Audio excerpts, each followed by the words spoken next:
समस्त आउटसोर्स कर्मी साथियों का स्वागत अभिनंदन आपके अपने यूट्यूब चैनल एम के टीचिंग पॉइंट में। उत्तर प्रदेश व अन्य विभिन्न प्रदेशों के समस्त आउटसोर्स कर्मी साथियों से रिलेटेड जो महत्वपूर्ण आदेश और खबरें प्रमुखता से आ चुकी हैं उनका निष्कर्ष लेकर के हम उपस्थित हो चुके हैं।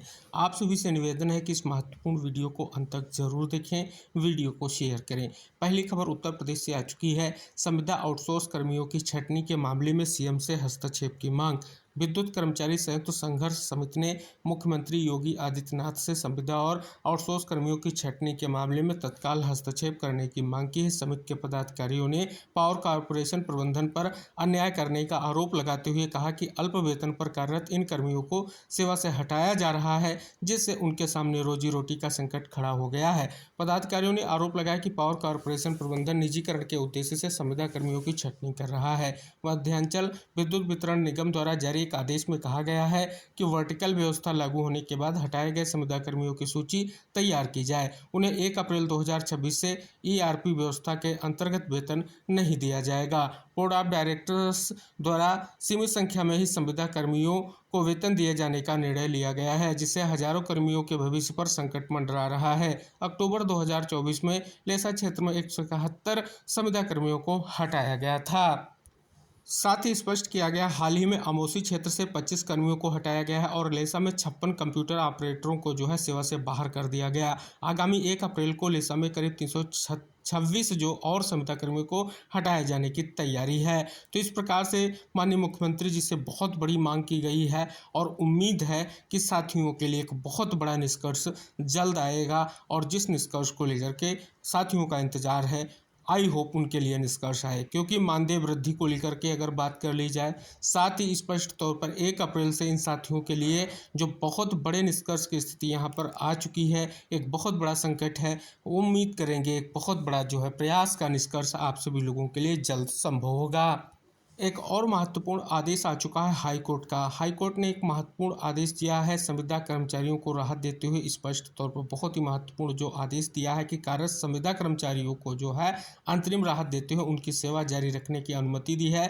कहा है कि उनकी सेवा विशेष अपील के अंतिम निर्णय के अधीन रहेगी। तो बहुत ही महत्वपूर्ण आदेश यहाँ पर जारी हुआ है। साथियों, एक और पत्र माननीय मुख्यमंत्री जी को प्रेषित किया गया है। राष्ट्रीय स्वास्थ्य मिशन उत्तर प्रदेश के अंतर्गत लगभग 1 लाख संविदा आउटसोर्स कर्मी विगत कई वर्षों से प्रदेश की स्वास्थ्य व्यवस्था की आधारशिला के रूप में काम कर रहे हैं और साथ ही उनकी जो प्रमुख समस्याओं का सामना भी कर रहे हैं। कुछ निम्नवत मांगे हैं, उनको यहाँ पर स्पष्ट किया गया है। जैसा कि आप यहाँ पर देख सकते हैं, जो स्वास्थ्य बजट में वृद्धि, मानकों के अनुसार पद सृजन व समायोजन, वार्षिक एग्रीमेंट व्यवस्था समाप्त की जाए। साथ ही कार्यरत कर्मियों का समावेशन में मानव संसाधन नीति व श्रम कानूनों का पालन किया जाए। यहाँ पर देख सकते हैं विशेष मांग है। साथ ही राष्ट्रीय स्वास्थ्य मिशन उत्तर प्रदेश में संविदा आउटसोर्स कार्यरत कर्मियों की समस्याओं का निदान दिलाने की कृपा करें। अब मांग पत्र और सुझाव के परिपेक्ष में भी आप यहाँ पर देख सकते हैं जो विविध मांगे हैं उनका निष्कर्ष यहाँ पर विस्तृत रूप से साझा किया गया है और उम्मीद है जल्द ही जो पत्र के माध्यम से प्रयास है उसका सकारात्मक निष्कर्ष आए।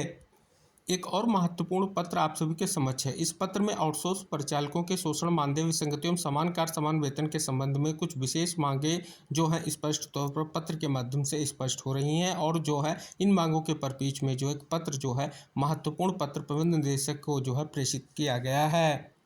एक और महत्वपूर्ण आदेश आप सभी के समक्ष है। महानिदेशक युवा कल्याण एवं प्रांतीय रक्षक दल उत्तर प्रदेश लखनऊ के उसे समस्त जिला युवा कल्याण एवं प्रादेशिक विकास दल अधिकारियों को यहाँ पर वित्तीय वर्ष 2025-26 के आय व्यय में अनुदान संख्या 14 के अंतर्गत अधीन मानक मद मजदूरी के अंतर्गत आवंटित धनराशि के व्यय के संबंध में आप यहाँ पर अवलोकन करेंगे तो बहुत ही महत्वपूर्ण निष्कर्ष स्पष्ट हो रहा है। 31 मार्च 2026 तक के ड्यूटी भत्ते का भुगतान किए जाने की कार्रवाई की जानी है तथा जिन पीआरडी स्वयंसेवकों का मास्टर रोल कार्यालय में विलंब से प्राप्त होने की संभावना हो, उनके ड्यूटी भत्ते का भुगतान 25/3/2026 तक किया जाए तथा अवशेष धनराशि का समर्पण ससमय कर दिया जाए। अगली बहुत बड़ी खबर आ चुकी है मध्य प्रदेश की। राज्य सरकार ने विभिन्न विभागों, निगमों, मंडलों में संविदा नीति 2023 के पालन पर मांगी रिपोर्ट। संविदा कर्मियों को लेकर विभागों से जवाब तलब, पूछा ग्रेजुइटी और अनुकंपा नियुक्ति जैसे लाभ दिए हैं या नहीं।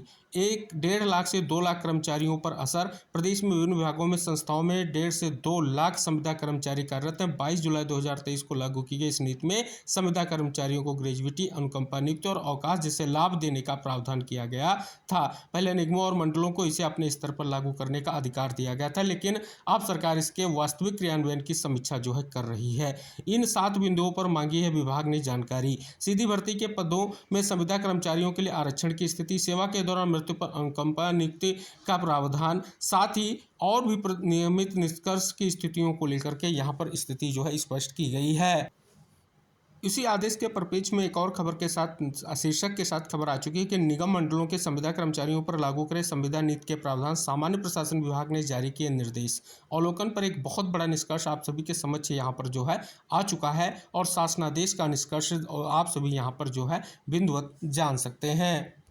मध्य प्रदेश से ही बड़ी खबर की कोर्ट के आदेश के तहत मिले देवों को वेतन। प्रदेश कर्मचारी मंच ने प्रदेश के मुख्यमंत्री के जन्मदिन के जो है अवसर पर प्रदेश की दैनिक वेतनभोगी श्रमिकों के वेतन में न्यायालय और भीषण महंगाई के अनुसार 2,500 रुपये की वृद्धि 1 अप्रैल 2026 से करने का तोहफा जो है मांगा है। दैनिक वेतनभोगी श्रमिकों का वेतन जो है माननीय सर्वोच्च न्यायालय ने कुशल दैनिक वेतनभोगी श्रमिक का वेतन प्रतिदिन 783 रुपये और जो है अर्धकुशल श्रमिक का वेतन प्रतिदिन 868 रुपये और साथ ही अगर प्रति माह की बात करें तो 22,568। इसी तरीके से कुशल श्रमिक का वेतन प्रतिदिन 954 रुपये और उच्च कुशल का प्रतिदिन का वेतन 1,035 रुपये के हिसाब से अगर बात कर ली जाए, स्पष्ट तौर पर इस जो है महत्वपूर्ण मुद्दे पर निर्णय लिया जाए जिससे एक निष्कर्ष आ सके। जैसा कि जिस आदेश के बारे में बात की कि संविदा कर्मचारियों की जानकारी की तलब, तो अवलोकन करने पर एक बहुत बड़ा निष्कर्ष जो है आ चुका है साथियों, हमारे समस्त आउटसोर्स कर्मी साथियों के लिए। एक और आदेश मध्य प्रदेश का आप सभी के समक्ष है। यहाँ पर अवलोकन करने पर स्पष्ट हो रहा है कि चयनित विद्यालयों में स्कूल ग्रांट आवंटित आउटसोर्स कर्मचारियों के मानदेय एवं अन्य मिसलेनियस मदों में व्यय हेतु संबंधित विद्यालयों की शाला प्रबंधन समिति को अग्रिम रूप से बजट उपलब्ध कराए जाने हेतु संबंधित जिला शिक्षा अधिकारियों के DDO कोड नीचे तालिका में अंकित विद्यालयों के सम्मुख कॉलम संख्या 7 में दर्शित राशि के जो है आवंटन की स्वीकृति कॉलम 8 में उल्लिखित बजट शीर्षक से प्रदान की गई है।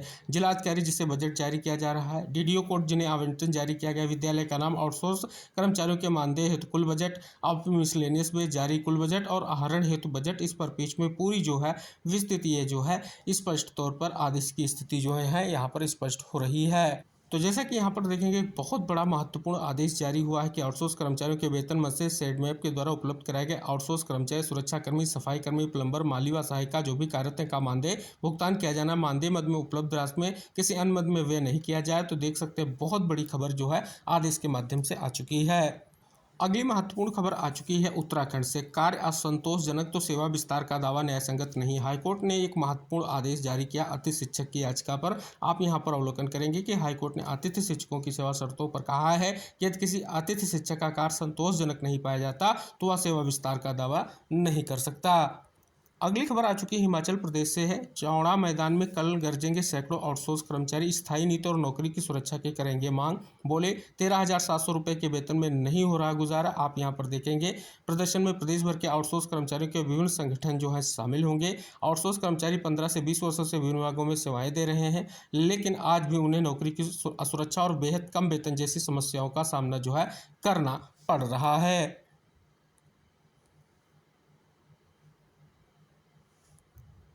अगली बड़ी खबर आ चुकी है 15 लाख जो है गिग वर्कर्स, सिर्फ 1.34 लाख का ही पंजीकरण। यहाँ पर देखेंगे प्रदेश में तेजी से बढ़ रही गिग इकोनॉमी के बीच बड़ी संख्या में लोग फूड डिलीवरी, कैब ड्राइविंग और होम सर्विस जैसे काम कर रहे हैं। अनुमान है कि ऐसे करीब 15 लाख गिग व प्लेटफॉर्म वर्कर्स हैं जिन्होंने इनमें से सिर्फ 1,34,000 ने ही अब तक श्रम विभाग के पोर्टल पर जो है पंजीयन कराया है। देहरादून से ही बड़ी खबर है कि मांगों को लेकर के PRD जवानों ने सरकार के विरुद्ध मोर्चा खोल दिया है। समान कार्य और समान वेतन और साल भर रोजगार की मांग को लेकर के बुधवार को प्रांतीय रक्षक दल जवानों का आक्रोश फूट पड़ा। प्रदेश भर से आए 1,000 से अधिक जवानों ने मुख्यमंत्री आवास कूच किया, जिन्हें पुलिस ने जो है यहाँ पर बैरियर लगाकर रोक दिया। इस दौरान पुलिस और जवानों के बीच जो है स्पष्ट तौर पर देख सकते हैं एक विशेष प्रयास देखने को मिल रहा है। बड़ी खबर आ चुकी है आप सभी के समक्ष है। मनरेगा में 20 दिन का कार्य अब होगी अनिवार्य पात्रता। प्रदेश में BPL परिवारों के चयन नियमों में फिर बदलाव। आप सभी लोगों के समक्ष बहुत बड़ी खबर यहां पर आ चुकी है जो हिमाचल प्रदेश से है। अगली बड़ी खबर आ चुकी है डीडीए उपाध्यक्ष पर कॉन्ट्रैक्टर से साठगांठ करने का आरोप। डीडीए के 1500 संविदा कर्मियों को 31 से काम पर नहीं आने का जो है आदेश देख सकते हैं। बहुत बड़ा निष्कर्ष जानने को मिल रहा है। बड़ी खबर आ चुकी है पश्चिम बंगाल से निर्वाचन आयोग ने चुनाव कर्मियों का मानदेय बढ़ाया। बहुत बड़ी खबर आप सभी के समक्ष यहाँ पर आ रही कि दैनिक भत्ता पहले 350 रुपये से बढ़ाकर अब 500 रुपये प्रतिदिन कर दिया गया। इस कार्य के लिए कुल 2000 रुपये जो है मिलेंगे। आप यहाँ पर अवलोकन कर सकते हैं। तो ये थी महत्वपूर्ण खबरें और उनका निष्कर्ष। उम्मीद है वीडियो में दी गई जानकारी आपके लिए महत्वपूर्ण है। वीडियो को शेयर करें, चैनल को सब्सक्राइब करें। मिलते हैं अगली महत्वपूर्ण खबरों के साथ, तब तक के लिए टेक केयर, बाय बाय साथियों।